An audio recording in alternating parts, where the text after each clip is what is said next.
មួយឆ្នាំដែលបងស្រឡាញ់អូនចាញ់គេត្រឹមមួយខែ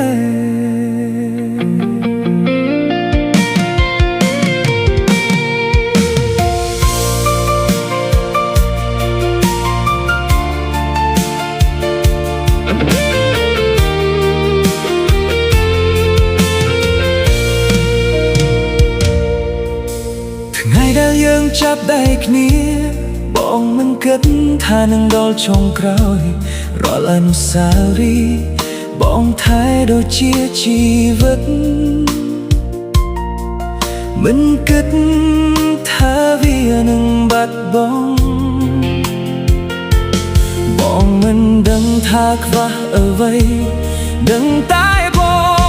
ងមិនឈ្នះគេមួយឆ្នាំមិនឈ្នះគេមួយខែស្នេហ៍បងចាញ់ក្នុងពេលខ្លីអ្វីដែលបងឲ្យអូនទាំងអស់មិនស្មើមនុស្សថ្មីម្នាក់មួយឆ្នាំមិនឈ្នះគេមួយខែបងចូលមើលអូនទៅដោយស្ងៀមតែភ្លេចហូរតែគ្មានសំឡេងព្រោះបងគ្មានសិទ្ធិទៀតហើយអូនលុបអតីតកាលដូចមិនដែលមានបងតូចចិត្តលឿនដូចមិនធ្លាប់ស្រឡាញ់រូបថតយើងនៅតែសល់ក្នុងទូរស័ព្ទតែចិត្តអូនមិននៅទីនេះទៀតបងសួរខ្លួនឯងថាបងខុសអ្វីឬបងខុសត្រឹមស្រឡាញ់អូនខ្លាំងពេកមួយឆ្នាំមិនឈ្នះគេមួយខែអូនជឿគេដោយមិនស្ទាក់ស្ទើរបងឈរមើលពីចម្ងាយដល់ចុចបែកស្នេហ៍យើងចប់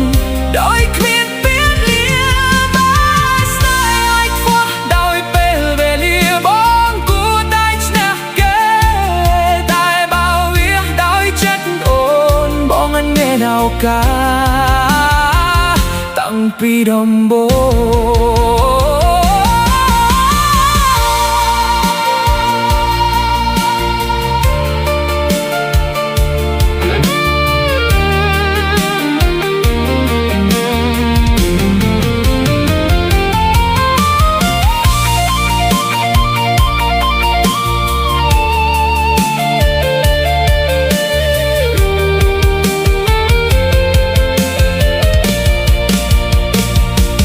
ឆ្នាំមិនឈ្នះគេមួយខែ